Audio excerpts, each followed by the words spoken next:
It's 11:35 now, so we're just going to go ahead and get started.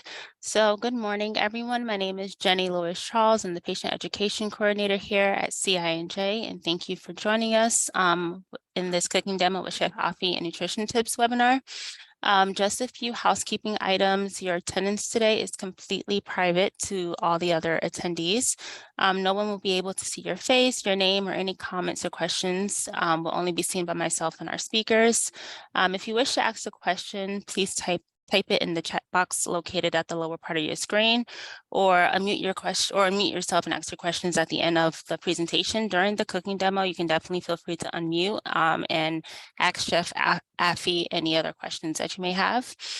So our presentation this morning will be presented by Chef Afi Green and our community control specialist, Cecilia Green.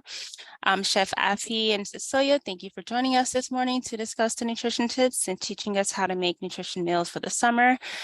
I will turn it over to you both just to introduce yourselves a bit more.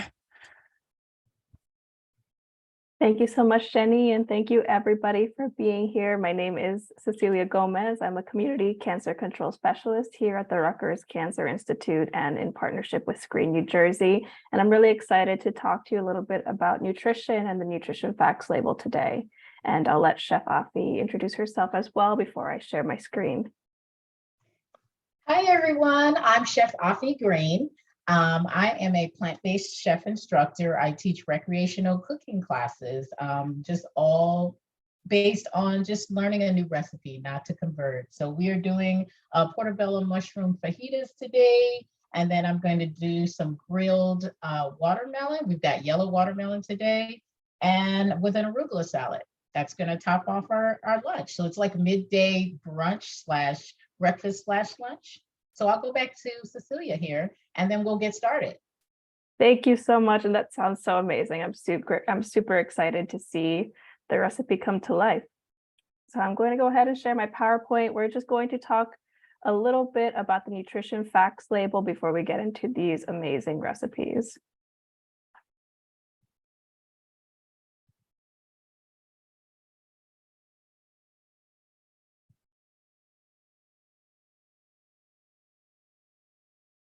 So our presentation today is called Eating for Cancer Prevention with a focus on the nutrition facts label.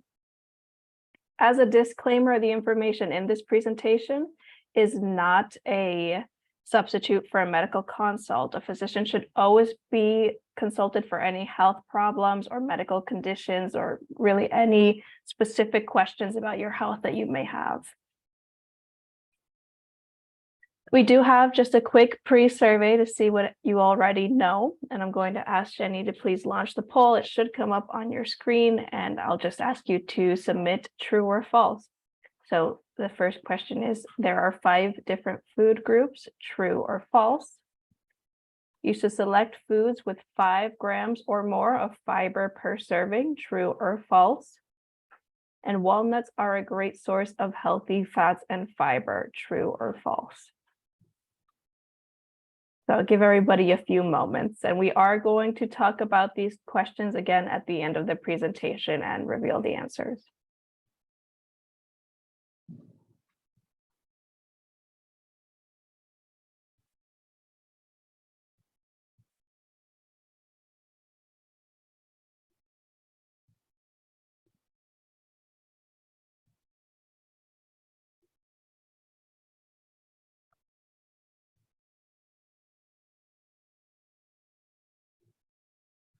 Okay, I think 100% of the people responded. Okay, thank you so much.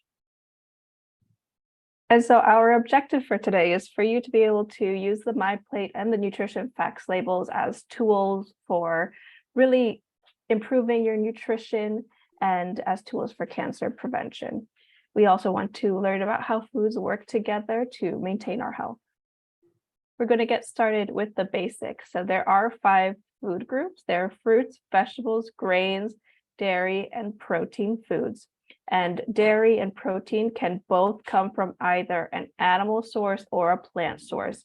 So it's completely up to your preferences, but there are, oat milk, cashew milk, and there are also proteins that come from plants such as tofu and legumes. So this is the My Plate, and you may have seen this before. It replaced the food pyramid that we used to use, and I think it's a lot better of a guide because it actually looks like a plate, which is what we eat off of, right? We don't need off of a pyramid. So this is a representation of what our plates should look like for breakfast, lunch, and dinner. As you can see, half of your plate should be made up of fruits and vegetables whenever possible. And we really want to rotate our fruit and vegetable sources and just get as many different fruits and vegetables as possible, preferably leafy greens as much as possible, such as broccoli or bok choy. We also have a fourth of the plate dedicated to grains, and grains, whenever possible, should be from whole grains. So things like oatmeal, quinoa, whole grain pasta are all great options. We have another fourth of the plate dedicated to protein. And again, protein can come from an animal or it can come from a plant. And we want to focus on lean protein whenever possible if you do eat animal protein. So things such as chicken, turkey, fish are great options. We also have a small spot reserved for dairy. Many people do find or do feel that they are lactose intolerant or they just choose not to eat dairy. So again, those plant-based options are wonderful choices because most of them have been fortified with calcium and vitamin D, which is the main benefit that you are getting from dairy. However, many of these plant-based dairies don't have as much protein, and protein is actually very important. So just keep that in mind. And food is further broken down into macronutrients. So we have carbohydrates, we have protein, and we have fat. And we're going to talk in a little bit more detail about these as we go through the PowerPoint. And the same way that we have macronutrients, we have micronutrients. And micronutrients are vitamins and minerals. We need a variety of vitamins and minerals in order for our body to function properly. Different vitamins and minerals work to help our body in different ways. For example, some to help our blood clot, some maintain our immune system, some are really important for building and maintaining bones. So the best way that we can ensure we're getting enough vitamins and minerals is, again, by eating a variety of different fruits, vegetables, whole grains, and proteins. So now we're going to talk about the nutrition facts label. And the nutrition facts label is a really excellent tool, and it is important for everybody to be able to understand it. So the first thing that we're going to look at when it comes to a nutrition facts label is the serving size, and it's right up at the top. And the serving size is a guide for portioning your meals and snacks. You don't have to be exact, but it is a good idea to have some sort of understanding of what the serving size of a food may be, because the rest of the information on the nutrition facts label is going to be based on the serving size. So for this product, the serving size is 2/3 of a cup. If you were to eat double that, you would be doubling everything else on the nutrition facts label. So the calories, the fat, the sodium, the sugars, everything would be doubled or tripled, really considering based on how much you eat. So it's very important to just always take a look at it and have some sort of idea of what that may look like, whether you're using measuring cups or maybe you have a kitchen scale. It's a really great tool. Next up on the nutrition facts labels are calories. And all that calories are units of energy. Calories really just mean how much energy a food is going to give you. So it is important that we're eating enough calories to give our body all of the energy that it needs, but not to eat too many, not to overeat so that we're having trouble maintaining a healthy weight. Everybody's caloric needs are different, and they're going to differ depending on height, weight, activity level, gender. But for the most part, 2,000 calories a day is the general recommendation. And that is what most nutrition facts labels are going to be based on. And that we're actually going to see that reflected in the percent daily value. So the percent daily value is highlighted in orange because it is a little bit smaller to see, but it can be a very useful tool as well. So this is going to tell you if a product is high or low in a nutrient. 20% or more daily value is considered high. 5% daily value or less is considered low. So nutrients that you might want to look at that have a higher percent daily value may be fiber, vitamin D, calcium, iron, potassium, and nutrients that you might want to look for a low daily value in are saturated fat, sodium, and added sugars. And now fat is right underneath the calories. And fat is actually very important. It's important to get enough healthy fat. So there are two types of fat. There are unsaturated fats and saturated fats. Saturated fats are the fats that we want to monitor and keep an eye on, and we do see it's listed on the nutrition facts label. Excess saturated fat can increase your risk for heart disease and stroke. So this is something that you want to look for a low daily value in. And now unsaturated fats have many benefits. They're great for our brain health, for our immune health. There is evidence that it's good for our mood. So you really want to make sure you're getting enough omega-3 fatty acids in your diet. And a great source of these are usually fatty fish, things like salmon, but you can also get it from walnuts or other nuts. So having fatty fish, if you eat fish at least twice a week, is a good rule of thumb, and maybe a handful or so of nuts a few times a week or every day, depending on your needs. And of course, there are some fats that we should try to avoid. In addition to saturated fat, trans fat is one of them. So trans fat is actually illegal. It is not legal to add trans fat to foods. However, you can still find it lurking in some foods, usually shelf-stable goods, such as baked goods like this Twinkie we have up on the screen as an example. And the way that you can find out if a product has trans fat is always by looking at the nutrition facts label, but actually the ingredients list. So not just the nutrition facts label, because the nutrition facts label can say 0 grams of trans fat and still have up to 0.5 grams of trans fat in that product. So the one way to find out for sure is to look at the ingredients list and look at partially hydrogenated. That is the key words that we're looking for to know if this product has trans fat in it. It might say partially hydrogenated oils, partially hydrogenated vegetable oil. The key words are partially hydrogenated.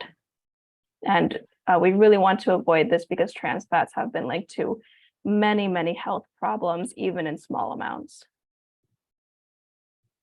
So cholesterol and sodium is up next, and there is no specific limit for cholesterol, but it's still recommended to be mindful of intake, especially if you have a history of heart disease in your family.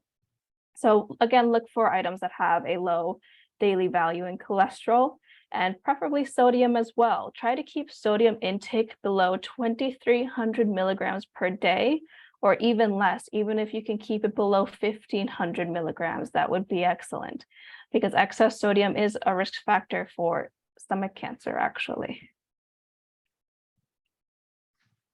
And now we are moving on to total carbohydrates, and we're going to go through a few examples of some great carbohydrates in this section.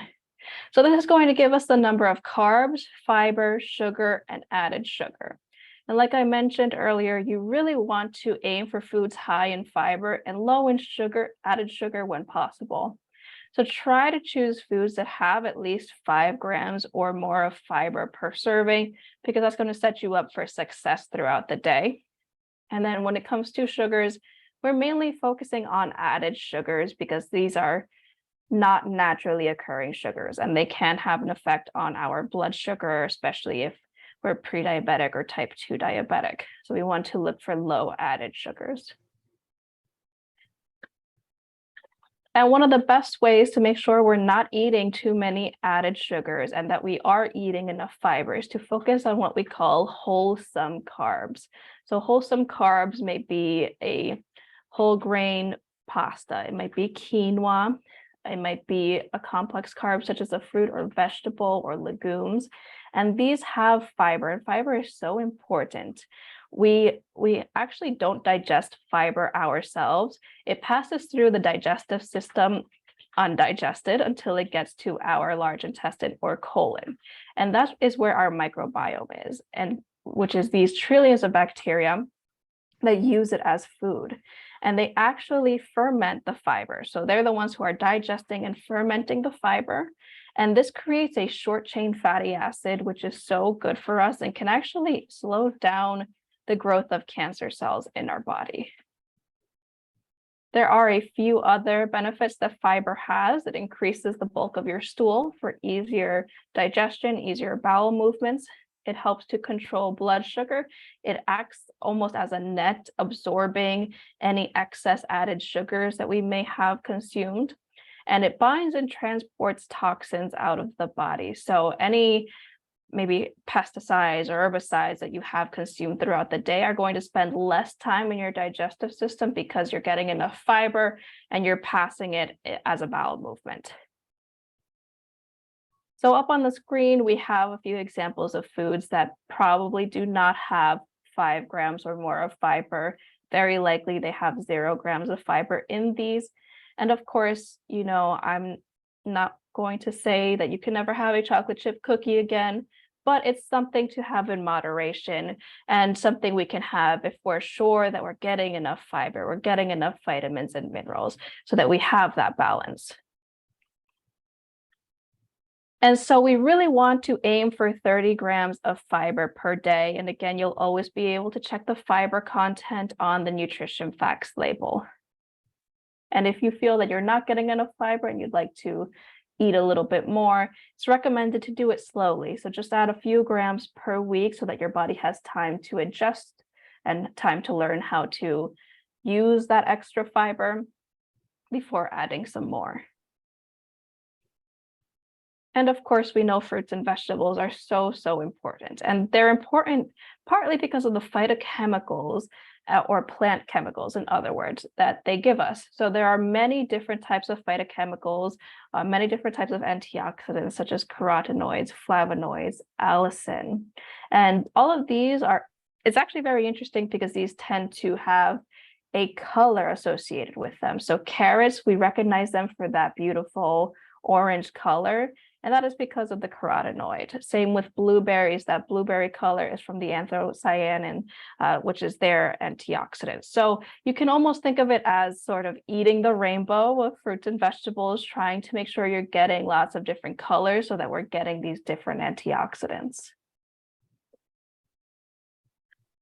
And this is actually a really interesting example of how vegetables can help. So in this study, done on breast cancer survivors, it shows us that those who had 1 serving of cruciferous vegetables daily, so that includes anything from this list, really anything green or leafy, usually Brussels sprouts, broccoli, kale, cauliflower, those who had 1 serving a day had a 13% lower risk from dying of cancer. And those who had 2 servings a day had a 20% lower risk of dying, which is just amazing. Another really wonderful food to make sure that we're getting enough of are legumes. So any beans, lentils, could be any type of bean, garbanzo beans, black beans. These are wonderful because they have a lot of folate. And folate is a B vitamin that promotes tissue growth in your body and helps our cells to divide properly. That's why it's always recommended during pregnancy. However, it's important for all stages of life. And beans also tend to have a lot of fiber, usually more fiber than any other fruit or vegetable. So that it's a great tool for making sure you're getting enough fiber in. And of course, there are some carbs that we can try to limit. So added sugars are going to be found on the nutrition facts label underneath total sugars. And we're really just focusing on added sugars because natural sugars that we find in fruits, vegetables, and dairy, these tend to come also with fiber, with protein, with healthy fats. And that's going to help your body not adjust the sugar, absorb the sugar so quickly so that it's not having as much of an impact on our blood sugar levels.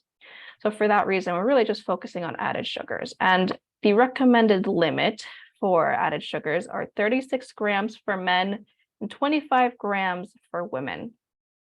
ideally, if you can get less than this, that's even better.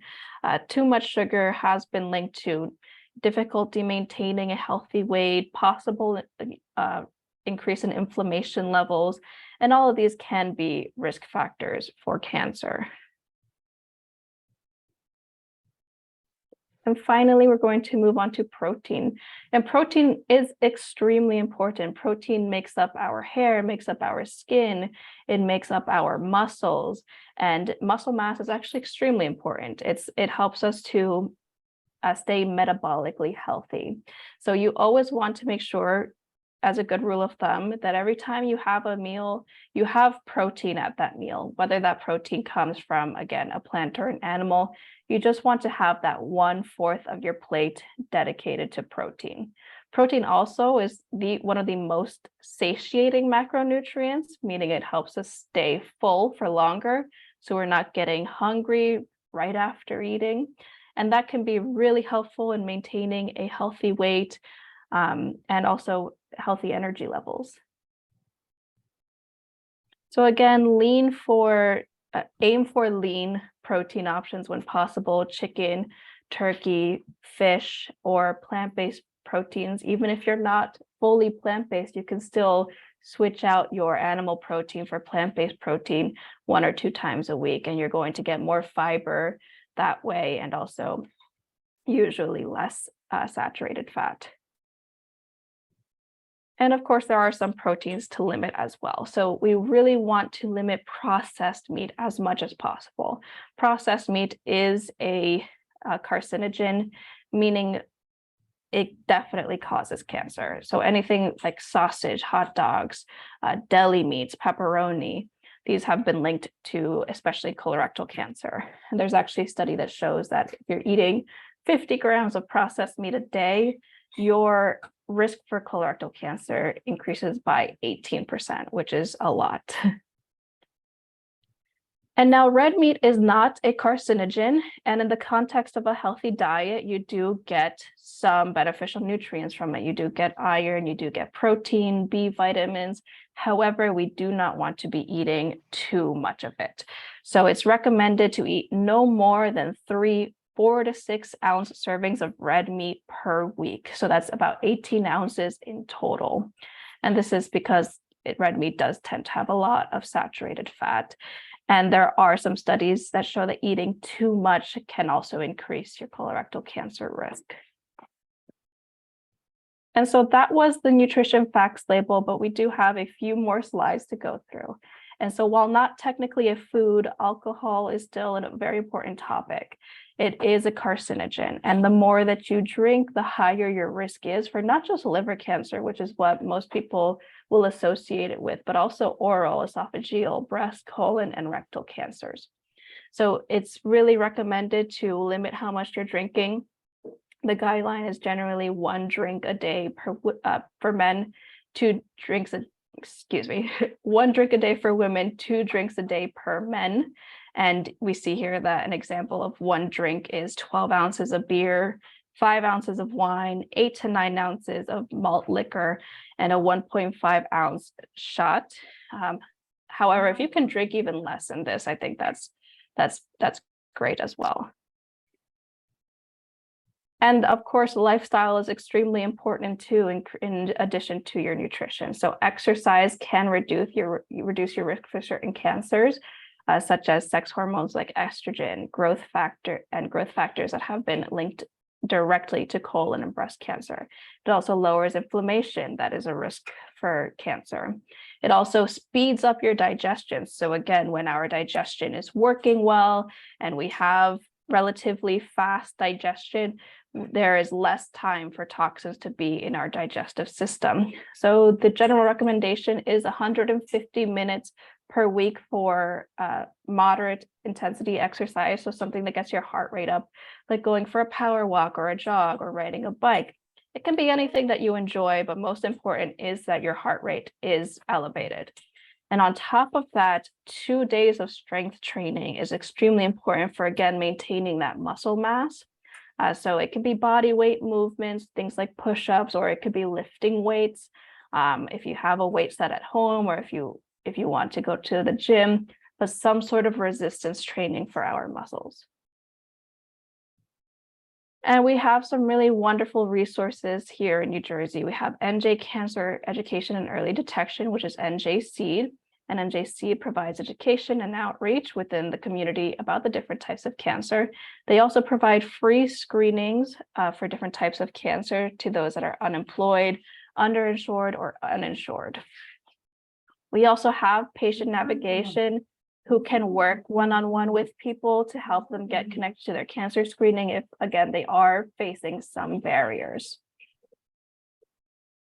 So in summary, it's really important to eat fiber-rich foods, fruits and vegetables, whole grains.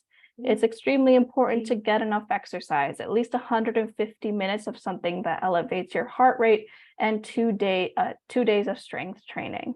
And perhaps most important is to get screened. If you need some resources here in New Jersey, please do not hesitate to reach out to our patient navigation or NJ Seed. And now I'll take time for some questions. And I'll Hi, check the chat. Cecilia. Thank you for the great presentation. It was definitely a lot of information that is definitely useful for all our patients here. We do have 2 questions. We have, can you share about the use of turmeric and benefits for cancer?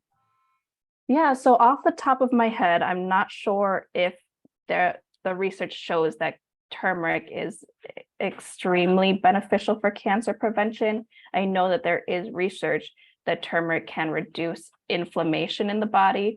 However, most likely if you do have chronic inflammation, it's due to an underlying health condition. So it would be better to figure out what that health condition is and address that so that that can reduce your risk for cancer.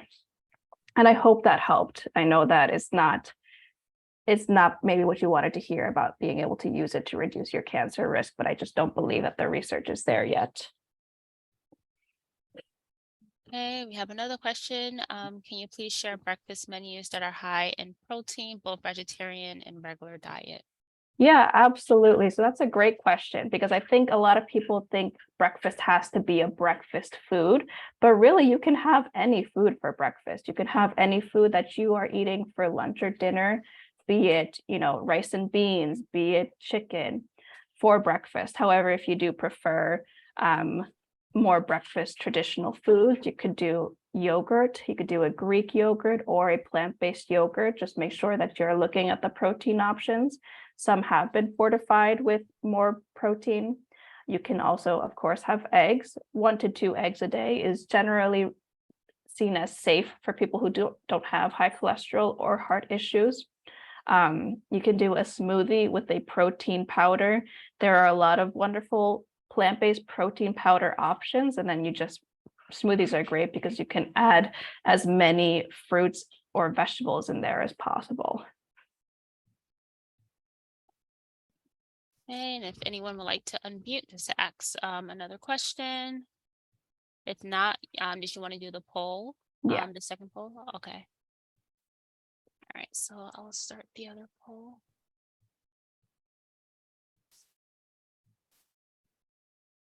Okay, so there are 5 different food groups, true or false. You should select foods with 5 grams or more of fiber per serving, true or false. And walnuts are a great source of healthy fats and fiber, true or false. I'll give everybody a moment and then we'll go through the answers.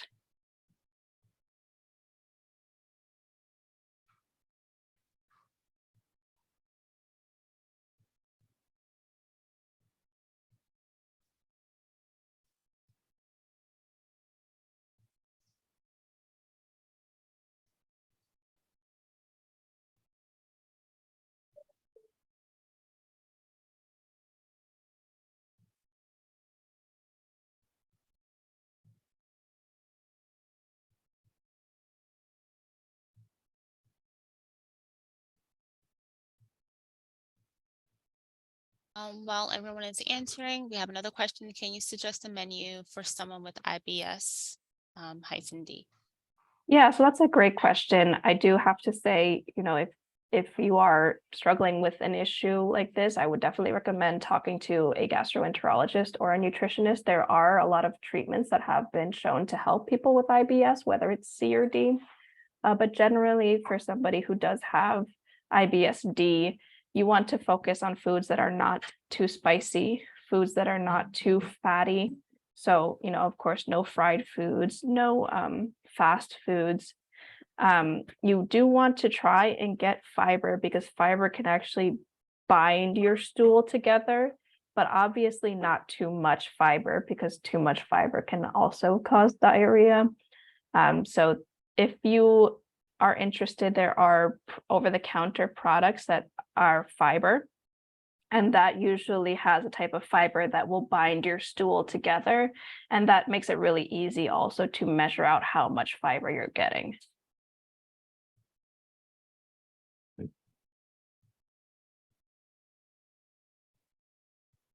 Okay, we're just waiting for 3 more people or 2 more people to respond.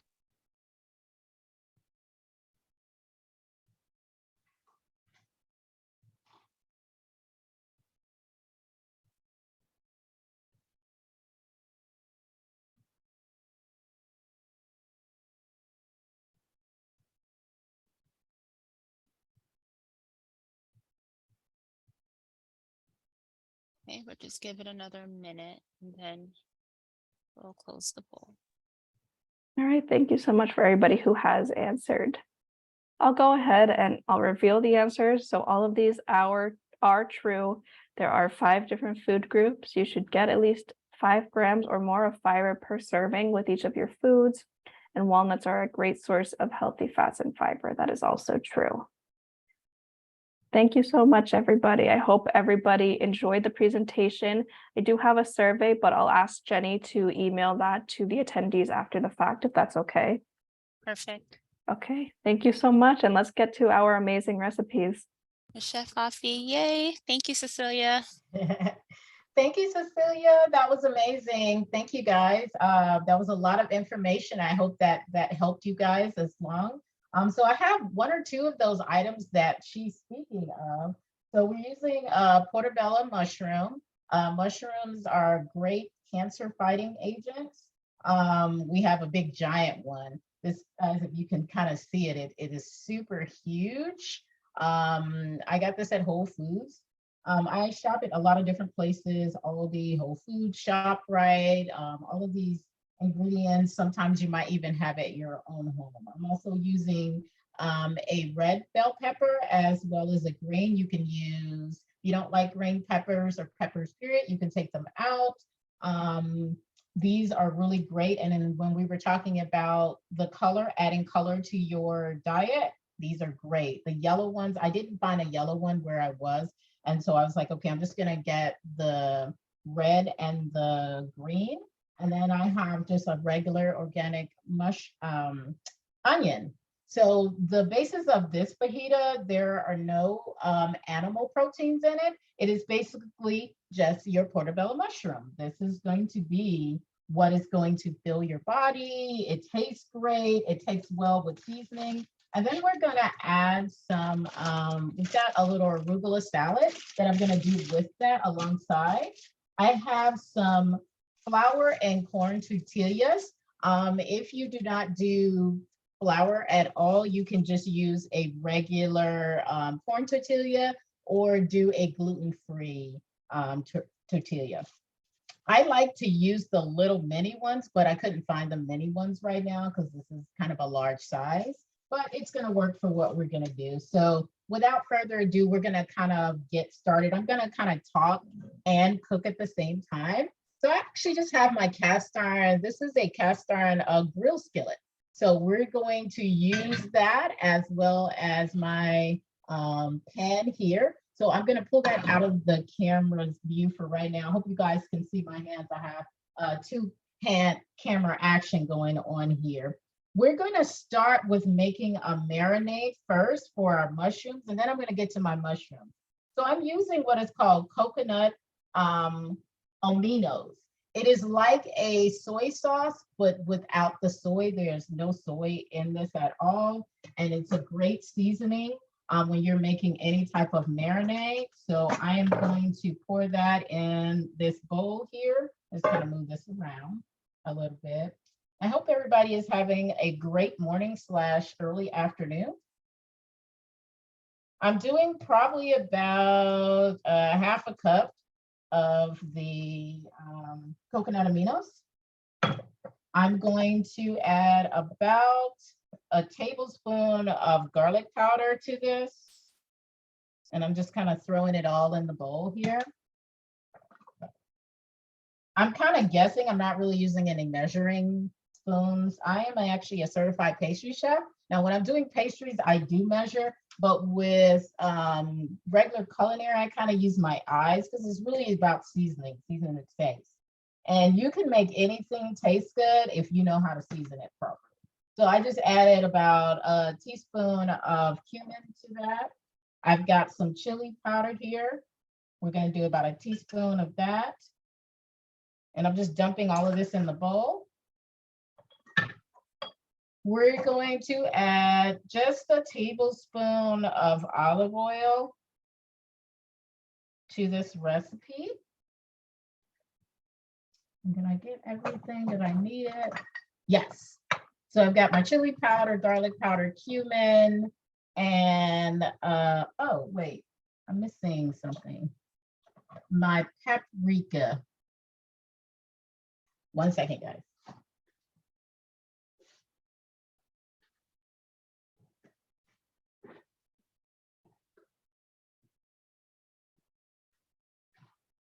Is it behind something?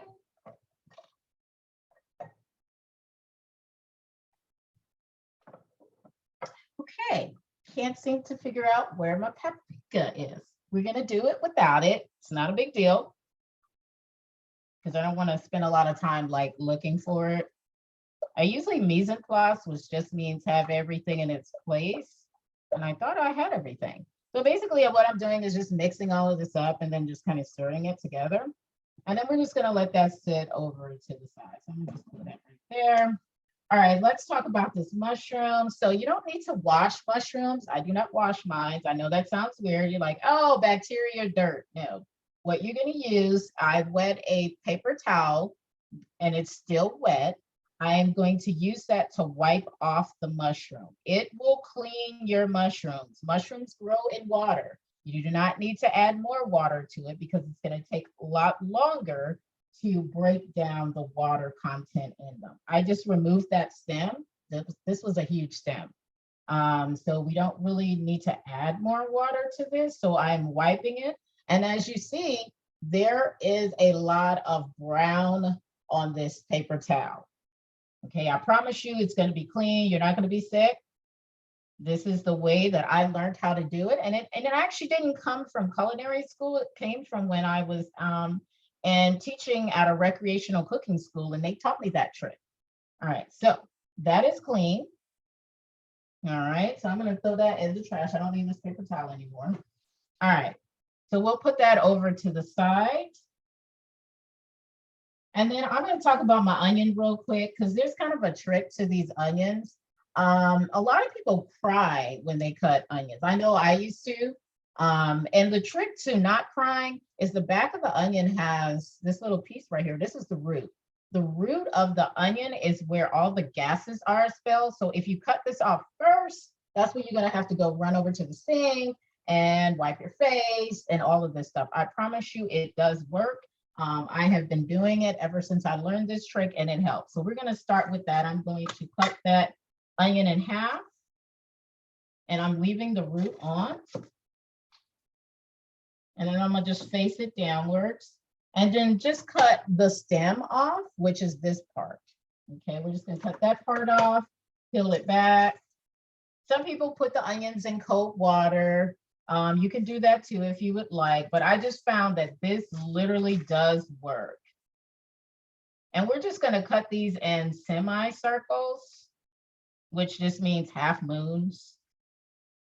All right, I'm just removing my peel.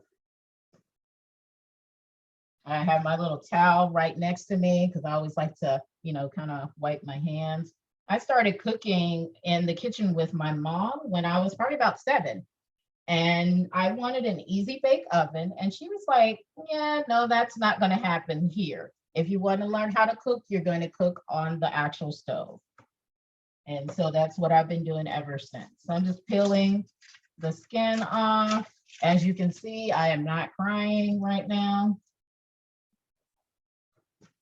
I'm gonna wipe my hands off.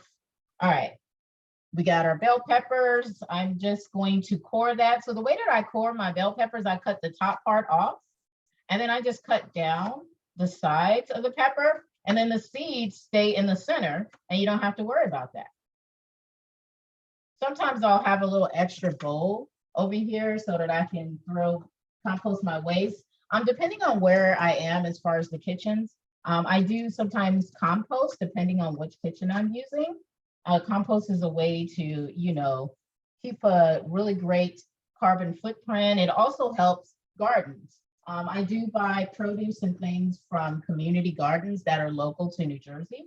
Unfortunately, none of these things came from that because a lot of the produce that I would get would be in large batches, and I don't really need that much for this go around. So I'm just coring it, and then you see the pieces were literally, there's not a lot of seeds that I have to, pick up from the cutting board. So I'm gonna do that again. You cut that, and you're gonna cut these pieces just like that. And then I'm going to go ahead and turn on my pan and start getting this pan nice and hot. Let's just put these in my bowl here out of my way. Put the onions in here. I don't need that. Make space on my countertop. All right, let's cut this mushroom. I just like to slice mine. They're going to be big, but this is also large pieces of, this is a large corn tortilla, so it's actually going to work really well. Plus, once you start cooking, it will shrink. That's why I say you don't need to add more water. It's gonna do a lot of shrinking. All right, I'm just gonna like slice these into pieces and like little julienne slices. And then once I get those sliced, I'm gonna go ahead and spray my pan. I'm using some olive oil spray. This does not have an aerosol to it, or you can just use some olive oil or whatever type of neutral oil that you would like. I'm gonna take my bowl of marinade and we're gonna throw these mushrooms into that bowl. If they break, it's all good. It's not a big deal. We just want this to sit and kind of soak. The longer you let that marinade go, the better it's gonna taste. So I would make this, like if you wanted to, you could make this a day ahead of time and let it sit in the refrigerator in a pan that's closed up.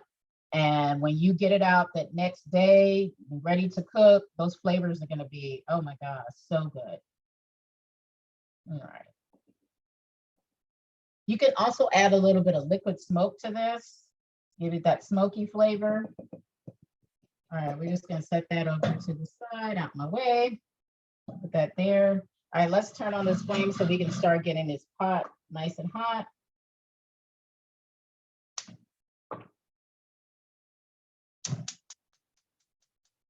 Wrong burner.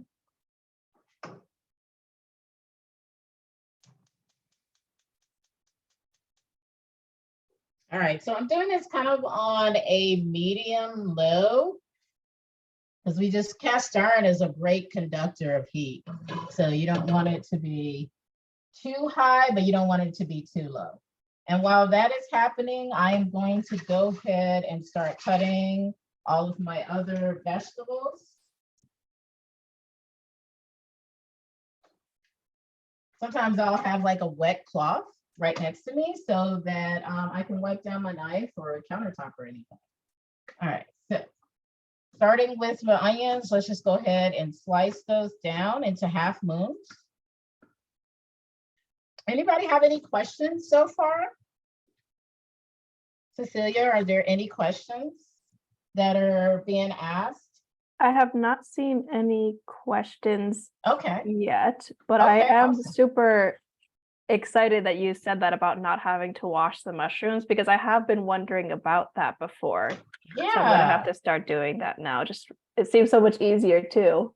exactly. It was less time. And like I said, you don't add any more water. That towel cleans it. And if you use a damp towel, you are going to be fine. Right. I And I just think taught this recipe on Saturday, and all of the people that were in the class were like, oh my God. And I was like, yes, I promise you it is clean. Mushrooms grow on sides of trees in lots of water. That is one of the ways that they are created. They are a fungi that have a lot of nutrients in them. They are really good for, have been known to help with cancer fighting agents, as well as giving you, helping reduce hypertension and cholesterol. So I eat them a lot. I do them in soups. I do this recipe a lot. So I'm gonna just move this over. This is a lot of onions. So that was one whole onion that we cut. And then we're just gonna cut our red peppers into slices similar to that, which is just a julienne slice. I forgot to talk about something when I was started to cut. So I do knife skills when I use any knife. And the proper way to hold a chef knife is grab your hand, depending on whether you're lefty or righty, take your hand and your 4 fingers, wrap it around the handle, place your thumb in the front part of the knife. This is how you should be holding your chef knife, not this and not back here. This is not stable. This is why that's not stable. The other thing is the opposite hand, you need to curl those fingers under so your knife is resting against your knuckles, not on your fingers. I teach this every time I do a class because getting a cut is very serious and it's not fun. I can say that in my years of doing this, I don't get cut often. It's not to brag, but it's really about safety. Knowing where your hands are is the most key important part to that. So I'm just cutting these into slices. I have a little squeeze bottle that I use when I'm doing any type of oil. And I do this thing, it's a terminology term that I use called a Mississippi. And a Mississippi is just like 1 tablespoon. And then I'll say 2 Mississippis, that would be 2 tablespoons. So it's a way to kind of control the amount of oil if you're using oil. We're gonna have to use a mixture of both because this is a cast iron. And though I love using this spray, sometimes it might not be enough to coat the bottom. So we're going to use some of it, and then we're going to use just a tiny bit of the squeeze bottle of oil. So I'm probably just going to do 1 Mississippi, which is 1 spin. That's it. 1 Mississippi. That's it. And cast iron also soaks in oil because of what it's made from. It gives you iron as itself. I grew up using cast iron pots. We would make all kind of food in cast iron. It's great heat conductor, and you get a little bit of that iron in your food as well. All right, so once I do that, we're gonna start with the bell peppers and onions first because they take a little bit longer to cook. And then we'll add the mushrooms to it. And then we'll just go ahead and make our, after we do all of this, we're gonna take that out and grill some watermelon. You're gonna say, what? Grill some watermelon? How's that gonna work? Well, I will show you. My pot seems to be super hot. You hear that sizzle going on? I'm just mixing all of these in together. And I'm probably gonna stop right there.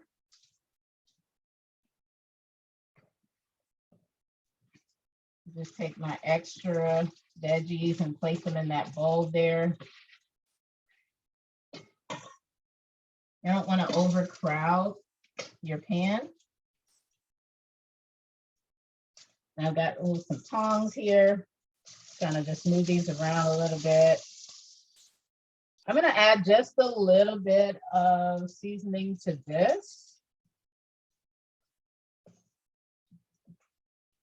Just do a little bit of bambinos. Makes that sauce.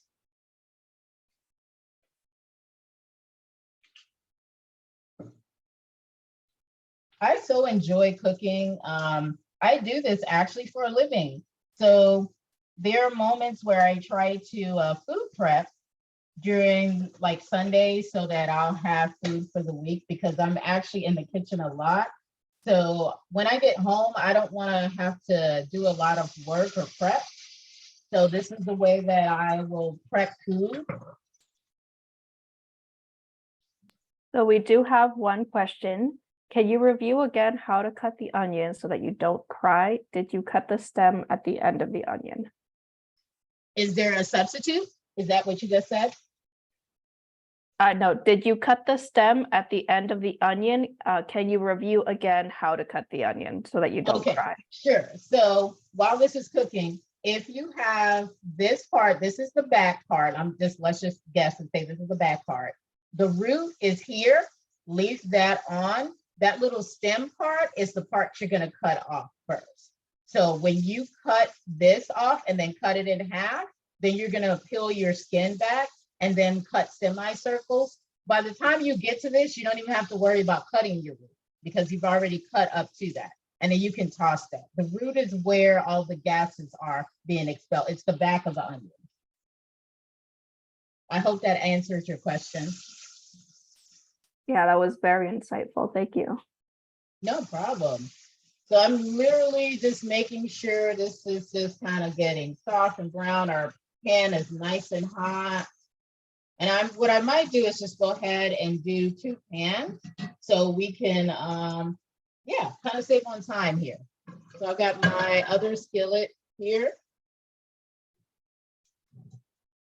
I'm going to turn that on. We're going to do low heat. And then I'm going to cook the mushrooms in that. You can also cook your mushrooms and the onions and peppers in the same pan if you would like. But I'm doing 2 different skillets because what I'm going to do is I'm actually going to transfer what's in here in my cast iron into this pan so that we can cook our watermelon. I'm so excited. So I've got my yellow watermelon, and I haven't seen that in a really long time. I grew up in the South in Atlanta, Georgia. My mom is from Jersey. And so we grew up seeing a lot of yellow watermelons, and I don't see that many of them here. But I work in a kitchen Mondays and Wednesdays, and one of the chefs had a yellow watermelon. And I was so excited. I was like, oh my God, I have to get one of those. So that's what we're going to be using today for our grilled watermelon arugula salad. And there doesn't have to be a lot to put in your salad. You can do a little bit or you can do a lot. It depends on what you like. I usually do sometimes lemon juice on my salad. Sometimes I'll make like a balsamic vinaigrette. It's all in what you like. All right, so my pan should be nice and toasty now. We're gonna go ahead and add those mushrooms.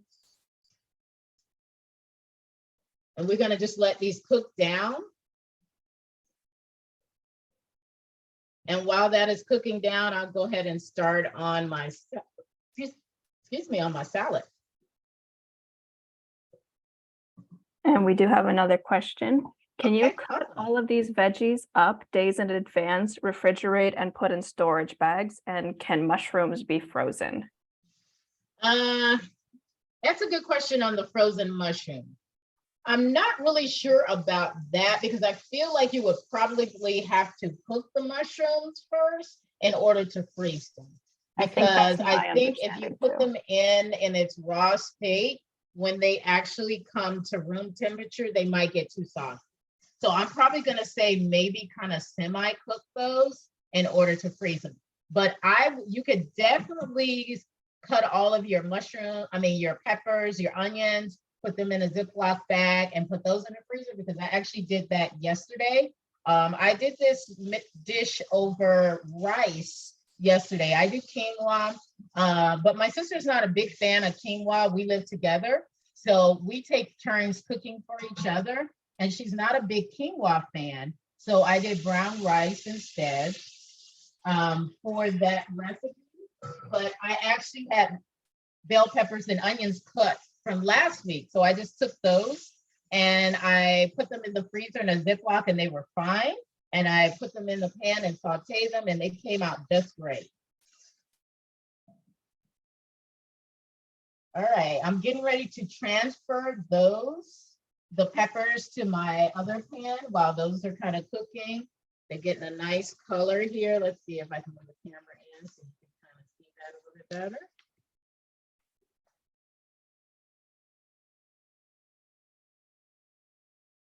I'm gonna turn off my burner. Be careful, make sure you have the right tools to get all this stuff out the pot.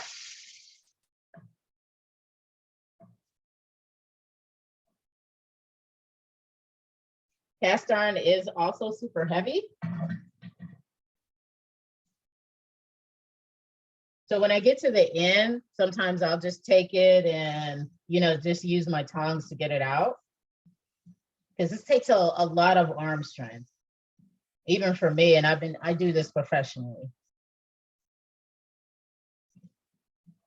Oh my God, this is smelling so good. I wish you guys could smell it. I don't know if anybody's cooking alongside of me, but this smells so good. I can't wait to have some.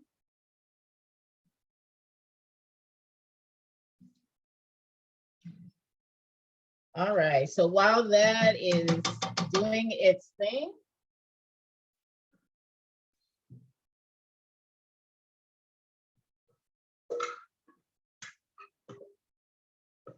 so I have my bowl here. I'm going to get the watermelon out of the refrigerator.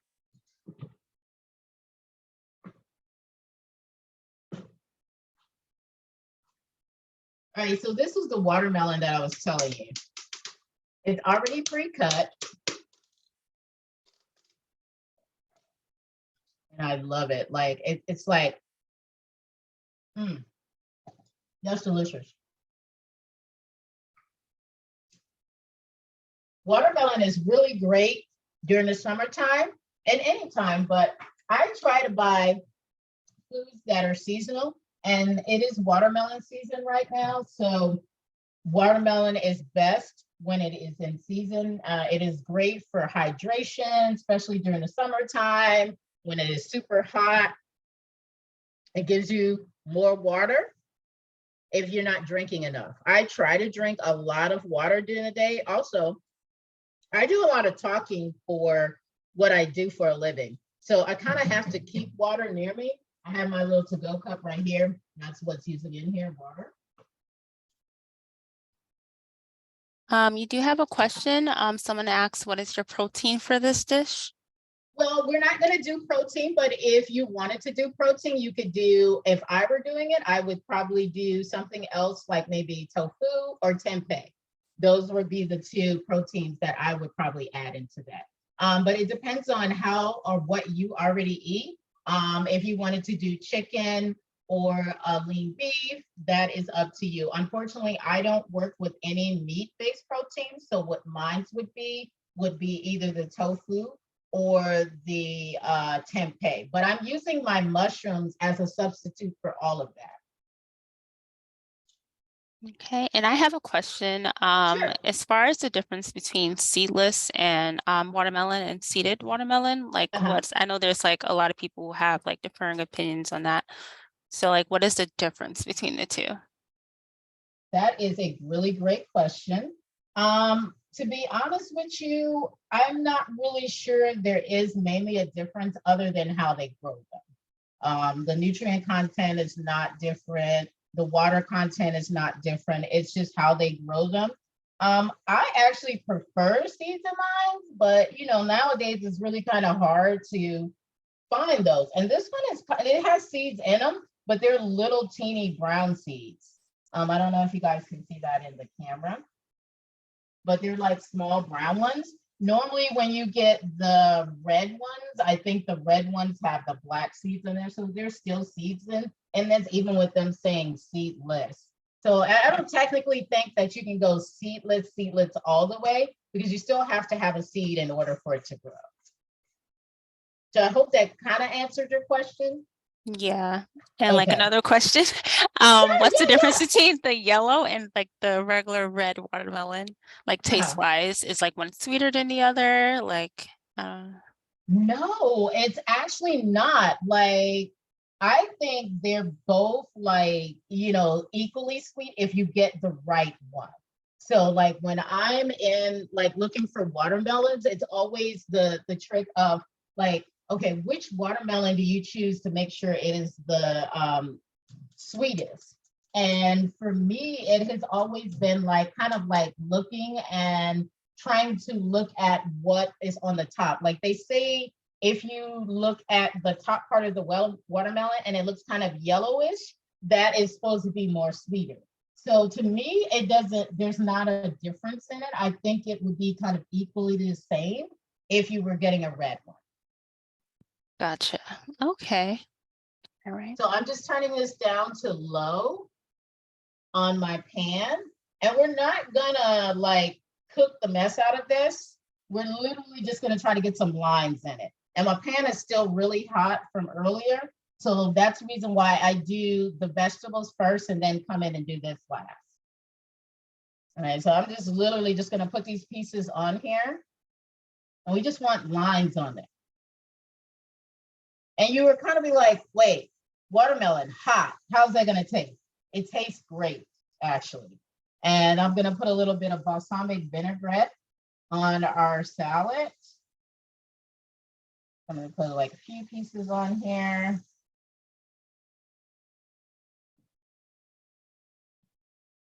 I even saw a purple watermelon, but I don't know how you get to that.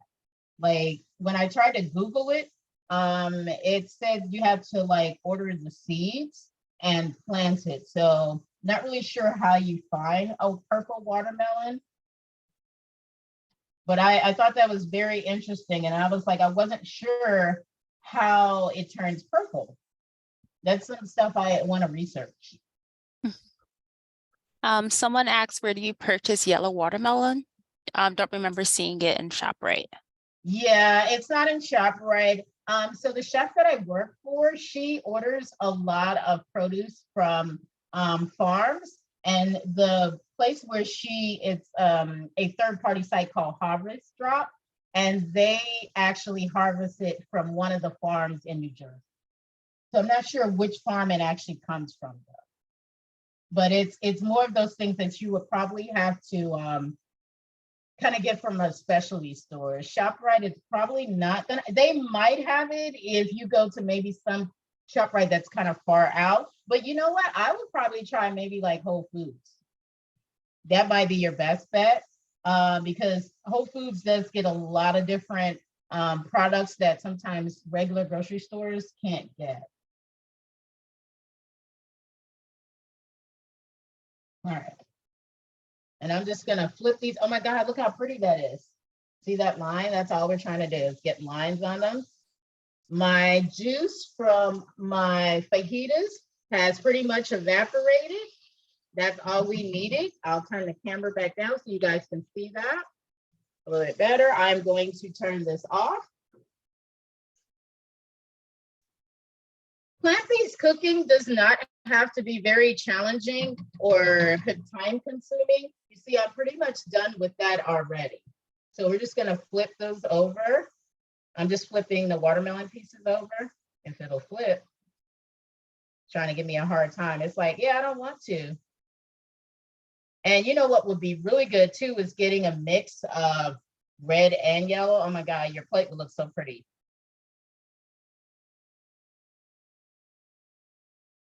And then I might go ahead and put, I think I'm going to maybe toast my tortilla just for a second, and I'm going to turn the pan off when I do it. So the one good thing I love about cast iron is that it will stay hot for a really long time.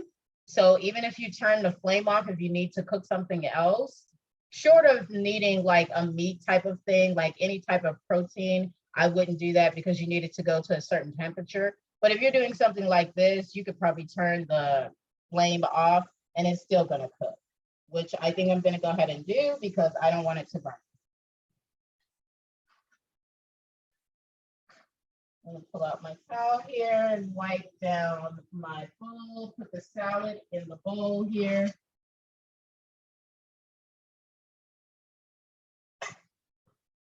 And I turned off both flames, so there's no flame on right now.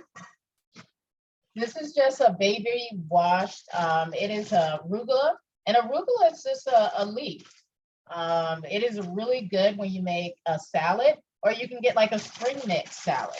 I can use romaine. I try not to use iceberg. Iceberg is mainly just water, so we don't necessarily just want that. I really want the actual leafy green because this gives you your fiber.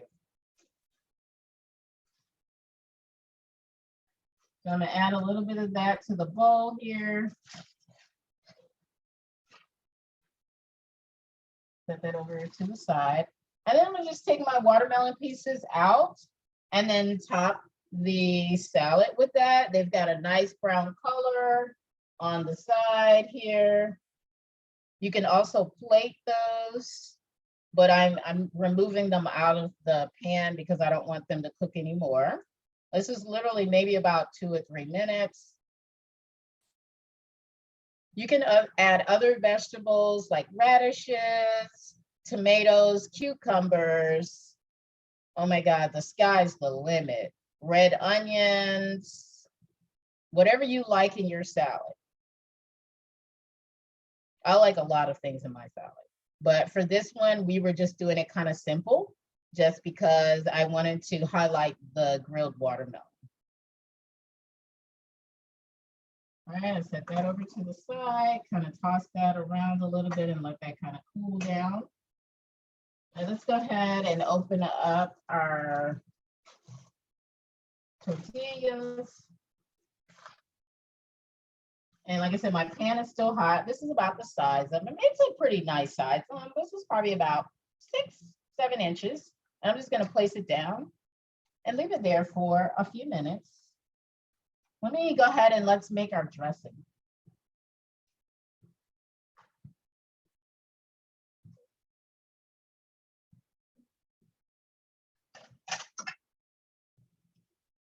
So I just have a little bowl here. I'm going to take some balsamic vinaigrette.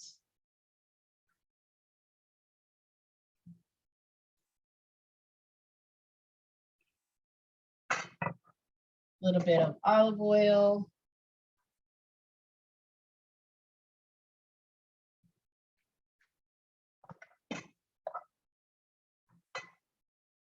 Oh, I need my cutting board back.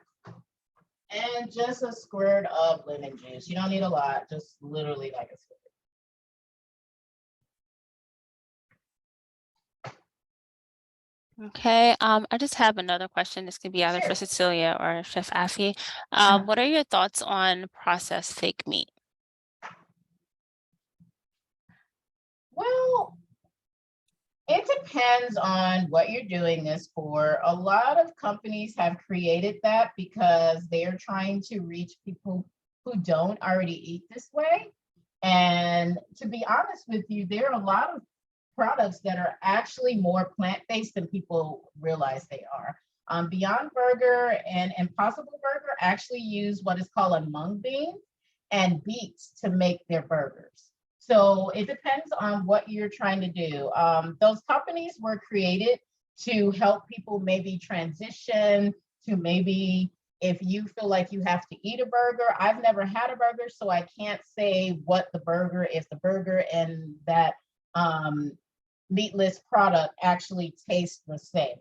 But it's really on your preference. A lot of those companies were really trying to find ways to kind of ease people into things without making it seem like, oh my God, I'm gonna just eat a bunch of vegetables chopped up. So my personal opinion is if you like those, then try them. I wouldn't eat that on a consistent basis. I do eat plant-based meat products every now and then, but it's not something that I do on a consistent basis. So that's just my opinion on it. Yeah, Cecilia? I really like that answer. And I never thought of it that way as sort of a transitional food for Exactly. people. Yeah, I really like that a lot. Yeah. My opinion always was that if you can do more of a black bean burger over a Yes. Beyond Burger, then that's going to give you most likely a lot more vitamins, more nutrients, and that should be the option that you reach for more often than not. But yeah, I think once in a while, it's not a big problem at all. Yeah, yeah. No, I agree. It's just sometimes like I said, those companies were created not for me, for people who, because I actually make black bean burgers actually with beets. I actually did that for a class on Saturday. So, but sometimes, people eat with their eyes, and it's hard to get people to try things when you think it's not going to taste great. And so the guys who started that company were like, how do we introduce this to them, to the world, without making it seem like this is going to taste bad? So I do agree. I feel like a plant-based version of a burger is good, but you got to know the right things to do to make it. It does take time to perfect your recipe so that it stays whole and that it tastes good. Myself and my siblings, we've actually been eating this way since we were kids, so we don't really need something else to introduce to what we're doing. But like I said, I don't shun people from eating it. I do say, hey, I would do that in moderation. That's not something you should eat like every day, because one of the things that they do have a lot of in is sodium. But sodium is a natural preservative, so that's the reason why sometimes their products have more sodium than some traditional products, because they have to have a certain lifespan on the shelf. So, but that's just my takeaway from it. I don't want to get on my soapbox on it. All right, Thank so you. guys, we're actually ready to plate. We've got that dressing. All I did was just stir that around. Like I said, there was that balsamic vinegar, and then I did a little bit of olive oil and a squeeze of lemon juice. And we'll just top the salad with that. I did have to turn my cast iron back on, because I just wanted it a little toastier. And I got one here. And we're going to turn that off because I will add another one. My thing is hot. And then we'll go ahead and plate.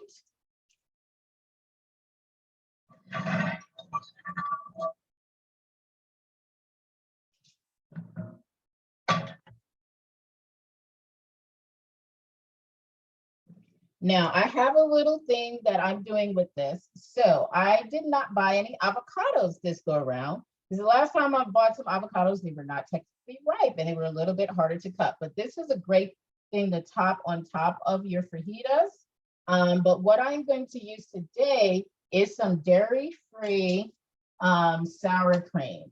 And it's mainly used for people who actually don't maybe have a tolerance to dairy. It is made from a tofu brand. It is actually called Tofubi. This company has been around for ages. They make all kind of like dairy-free cream cheeses, sour cream. It is low fat. There's no cholesterol in it. Give me one second.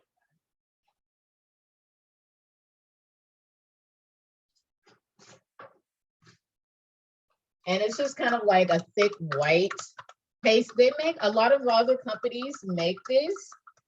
There are several companies that sell a version of this. They do sell it in ShopRite. If you go into the section or Stop and Shop, go into the dairy section where they keep the butters and sour creams, and you shall be able to find this. So I'm just going to take a little bit of that and put it on top of that. Let's see, one more scoop of that, just like that. If you want to throw some cheese on there, that's fine. I don't necessarily do cheese on the fajitas because it is a fajita. Fajitas are technically more of just like your proteins and your veggies and your toppings.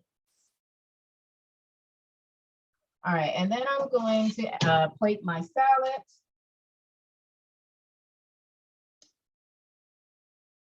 If I can get it open.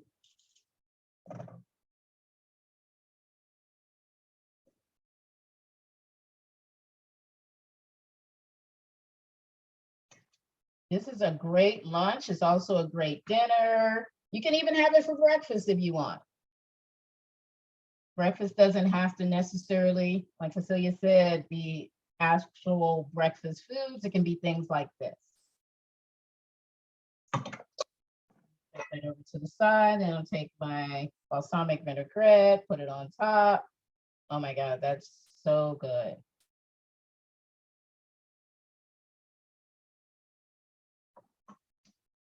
And that is it, ladies and gentlemen. That is your mushroom, portabella mushroom fajitas with a grilled watermelon salad, arugula salad. That looks so amazing, and I can't wait to try it. Thank And you. I know Thank somebody you. asked if you're getting a copy of the recipe. It should be in the invite that you received when you signed up for this class. Yes, yes. I will definitely also, because we are gonna post this presentation on our CNJ website. Okay. So a copy of the recipe list will also be listed there. Awesome. Awesome. Were there any other questions?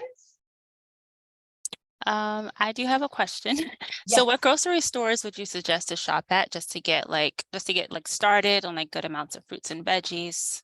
Okay. If someone was So maybe I would do any of the stores that are close to you. If you're near a ShopRite, you can find all of these ingredients.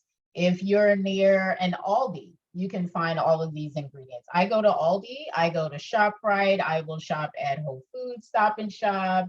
Whatever store is closer to you, you can find a lot of these ingredients. If you go into the larger ShopRites, they do have segmented sections for health foods, and they started dividing them up. Stop and Shop used to do that, but now what they do is they take their foods, and this actually just came from Whole Foods because I was close to the store.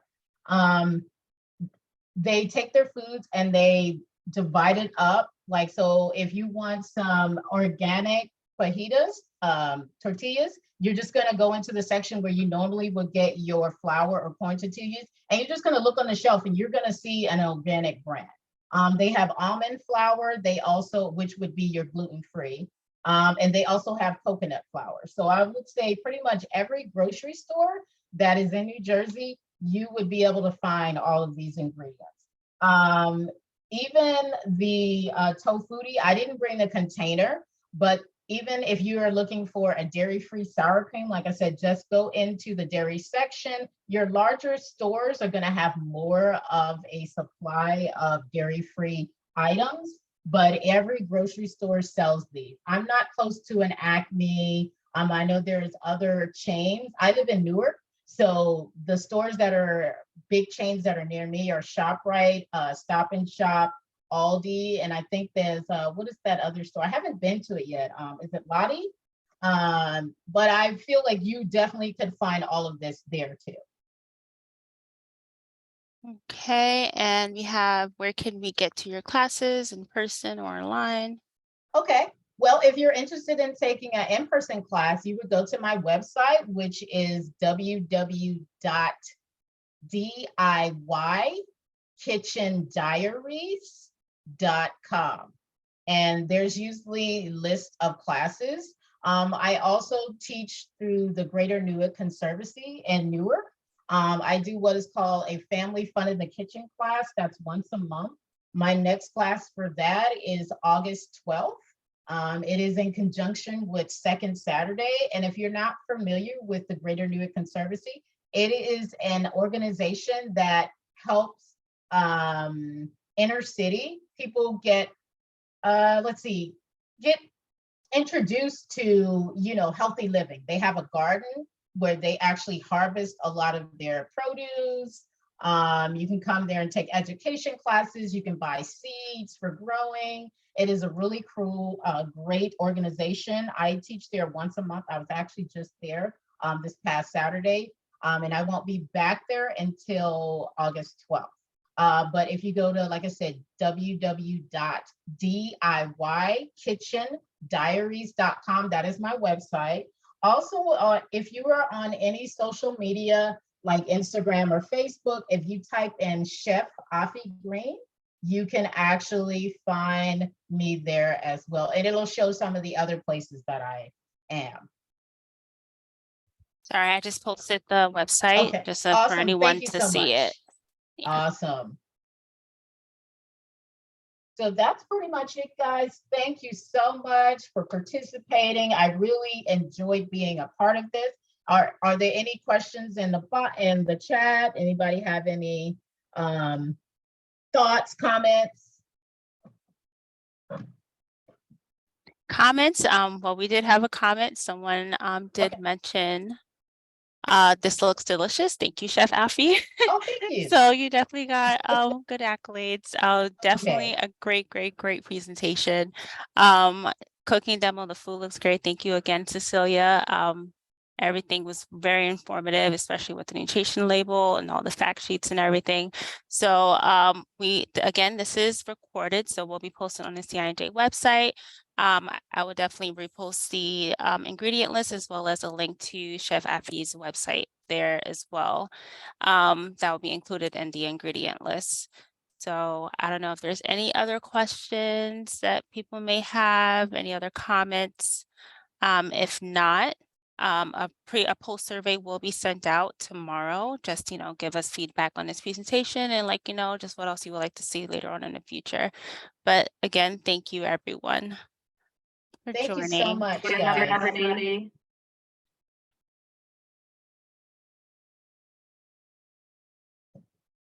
Yeah, everyone just saying thank you. Oh, thank you. Thank you. right. I really enjoyed this. I do this all the time. I love it. Thank you, Rutgers. Thank you, Jenny and Cecilia, for hosting me. I enjoyed it. I hope I see you guys soon. All right. Have a great afternoon, everyone. Thank Thank you again. Thank you. Bye-bye. All right, bye-bye. Bye-bye.